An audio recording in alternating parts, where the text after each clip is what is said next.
Bonjour, nous sommes le samedi 13 juillet 2013. Le CAC 40, ainsi que vous pouvez le constater, est passé de 3753,85 le 5 juillet, c'est-à-dire ici, à 3855,09 hier le 12, c'est-à-dire ici. Autrement dit, sa progression est représentée ici et elle correspond à 2,69% de gain. Au milieu de la semaine, il y a eu une période relativement pas très bonne, disons, mais enfin, ça n'a pas influencé beaucoup le reste de l'opération d'avancée du CAC 40.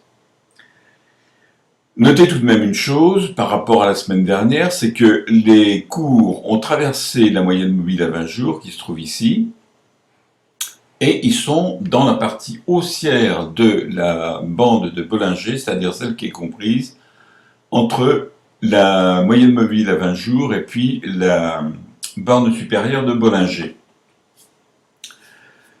Cette borne, justement, permet de se poser la question de savoir si on ne va pas voir apparaître une nouvelle ampoule haussière. Regardez, c'est tout à fait la forme du départ.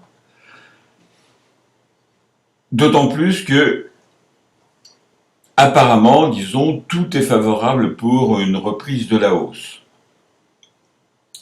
Enfin, une poursuite plus exactement de la hausse, et cette poursuite de la hausse se fera peut-être moins active, disons, qu'elle l'a été cette semaine.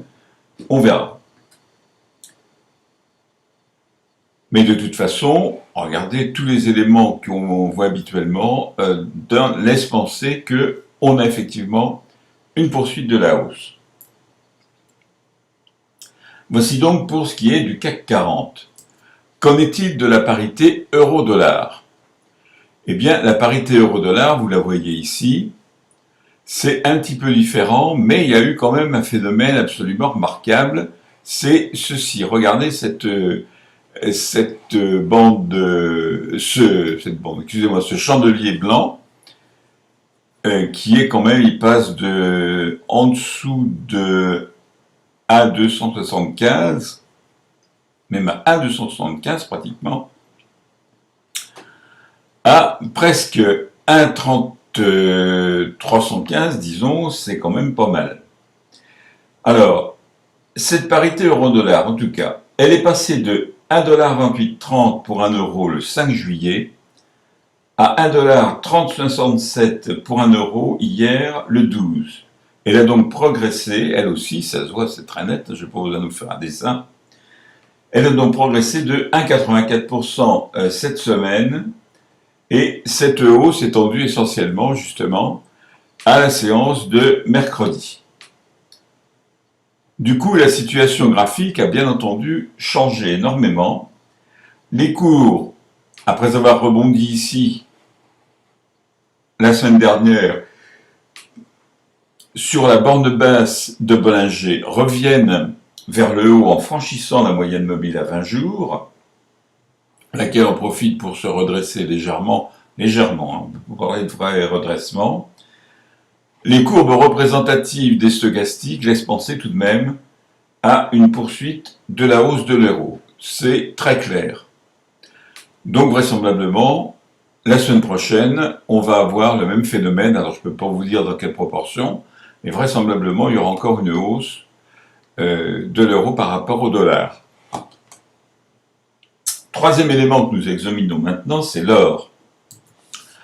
Eh bien, l'or a quelque chose de particulier, c'est-à-dire que lui aussi, il a connu une hausse, alors attendez, je cherche le chiffre, de 5,09%, voilà pour la semaine, et regardez, ce ne sont que des chandeliers blancs.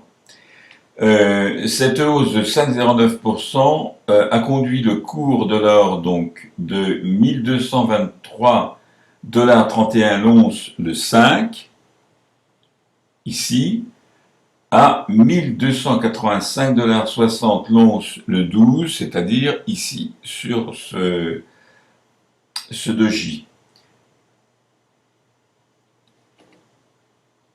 Vraisemblablement, la semaine prochaine, cette hausse va continuer. Regardez en particulier les stochastiques, qui indiquent tout de même qu'il y a de fortes chances pour que ça continue.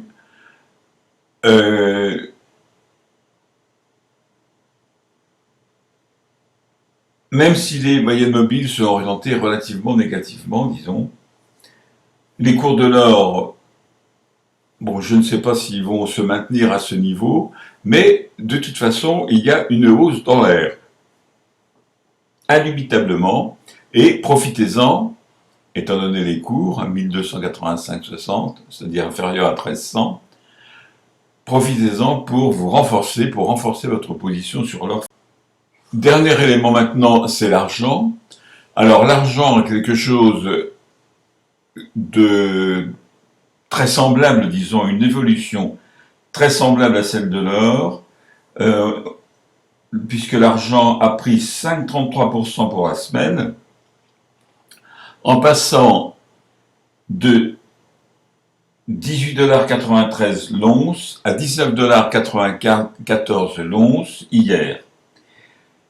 Reprise de 5,33%, effectivement c'est ce que je vous ai dit, et la semaine prochaine verra très probablement, parce que la situation est pratiquement analogue à celle de l'or, une poursuite de cette hausse. Alors le ratio or-argent est passé de 1 sur 64,62 le 5 juillet à 1 sur 64,47 le 12, c'est-à-dire qu'à peu de choses près, la situation n'a guère évolué. En tout cas, je vous conseille là encore d'acheter de l'argent métal. Cela dit, je vous souhaite de passer une bonne semaine boursière évidemment. Pour ceux qui sont en vacances, je vous souhaite de bonnes vacances et je vous dis de toute façon à samedi prochain.